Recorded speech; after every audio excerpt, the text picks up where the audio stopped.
வணக்கம் இஸ்ரேல் ஜெபசிங். நாளைக்கு group 1 exam. So நிறைய பேர் அப்ளை பண்ணியிருப்பீங்க, நிறைய பேர் டென்ஷனாகவும் இருப்பீங்க. டென்ஷன் ஆகிறதுக்கு ஒன்றும் இல்லை. குரூப் 1ஐ பொறுத்தவரை நெகட்டிவ் மார்க் வேறு இல்லை. ஸோ ரிலாக்ஸ்டாக பண்ணுங்கள். இப்போ உட்காந்துனா படிச்சுக்கிட்டு இருக்காதீங்க, கடைசி மினிட்டு ஒன்றும் படிக்காதீங்க. இன்றைக்கி இப்போத்துலேருந்தே ரிலாக்ஸ் பண்ண ஆரம்பிச்சிருங்க. இன்றைக்கும் சீக்கிரம் தூங்க போயிருங்க. லைட்டாக ஃபுட் எடுத்துக்கோங்க, ஆயிலி ஃபுட்டெல்லாம் அவாய்ட் பண்ணுங்கள். நாளைக்கு காலையிலையும் வெறும் வயிற்றோட தயவுசெய்து போகாதீங்க. கொஞ்சம் பிரேக்ஃபாஸ்ட் நல்லாவே சாப்பிட்டுட்டு போங்க. 9:30 மணிக்கு எக்ஸாம். ஸோ 9 மணிக்கு வர சொல்கிறாங்க. ஆனால் நீங்கள் ஒரு 8:30 மணிக்கே சென்டருக்கு போயிடுறது நல்லது. 2 பிளாக் பால் பாயிண்ட் பென் எடுத்துகிட்டு போங்க, அதை மறந்துடாமல் எடுத்துகிட்டு போங்க. ப்ளூ அலௌடு கிடையாது. ஹால் டிக்கெட்டும் 2 ஜெராக்ஸ் எடுத்து வச்சுக்கோங்க. இன்றைக்கே முடிஞ்சு அதெல்லாம் எடுத்து வச்சுருங்க. ஃபோட்டோ ஒழுங்காக கிளியராக இல்லைன்னு நினச்சிங்கன்னா, இல்லைனாலும் எப்பயுமே ஸ்பேருக்கு 2 பாஸ்போர்ட் சைஸ் ஃபோட்டோ எடுத்துகிட்டு போங்க. மறந்துடாமல், அதாவது பாஸ்போர்ட் சைஸ் ஒன்று ஃபோட்டோவும் இருக்கட்டும், இன்னொன்று மறந்துடாமல் ஒரு ID card, government ID, Aadhaar கார்டோ ஏதோ ஒரு ஐடி கார்டை கொண்டு போங்க. அதுக்கு அடுத்தது கடைசி ஒரு 15 நிமிஷம் கொடுப்பாங்க. ஸோ அதில் அந்த என்னென்ன சாய்ஸ், அதாவது உங்களுடைய அந்த 3 ஹவர்ஸ் முடிஞ்சவொடனே ஒரு எக்ஸ்ட்ரா 15 மினிட்ஸ் கொடுப்பாங்க.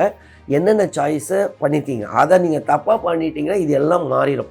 ஸோ அதை ரொம்ப கேர்ஃபுல்லாக என்ட்ரி பண்ணுங்கள். இதில் நெகட்டிவ் மார்க் இல்லை, அதனால் நல்லாவே இது ஒரு பெரிய அட்வான்டேஜ் இருக்குது. ஸோ இருக்கிறது 3 மணி நேரம். டைமை கரெக்டாக மேனேஜ் பண்ணணும். இந்த 3 மணி நேரத்தில் 200 கேள்வி நீங்கள் அட்டன் பண்ணுறீங்க.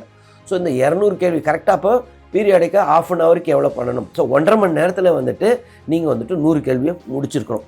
ஸோ பீரியாடிக்காக டைம் பாருங்கள். ஒருவேளை கொஞ்சம் ஸ்லோவாக இருந்தீங்கன்னா கொஞ்சம் இன்க்ரீஸ் பண்ணிக்கோங்க. அந்த மாதிரி நெகட்டிவ் இல்லாதனால தயவுசெய்து கேள்வி எதுவும் விட்டு வந்துடாதீங்க, சரிங்களா? ஸோ எல்லாத்தையும் அட்டன் பண்ணுங்கள். அந்த 200 கேள்வியும் அட்டன் பண்ணுங்கள். இன்னொன்று, டைம்னு சொல்லும்போது வாட்ச் பார்த்திங்கன்னா டிஜிட்டல் வாட்ச் அலௌடு இல்லை, அனலாக் வாட்ச் மட்டும்தான் அலௌடு. ஸோ தெரியாமல் அங்கே டிஜிட்டல் வாட்ச் நீங்கள் போட்டு போனீங்கன்னா திருப்பி வெளியில் வச்சுட்டு உள்ளே போகிற மாதிரி இருக்கும். அதுக்கப்புறம் இந்த டைம் பிளானிங்லாம் ஒழுங்காக இருக்காது. ஏன்னா நீங்கள் அப்பப்போ பார்த்துக்கணும் கரெக்டான பேஸில் தான் போகிறோமான்னு.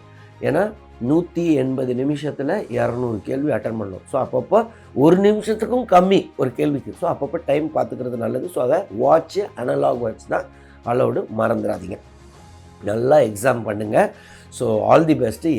நீங்கள் எல்லாருமே சக்ஸஸ்ஃபுல் ஆகணுன்றது என்னுடைய ஆஃபீஸர்ஸ் அகாடமியோடைய விஷ். ஆஃபீஸர்ஸ் அகாடமி சார்பாக என்னுடைய விஷ். நன்றிங்க.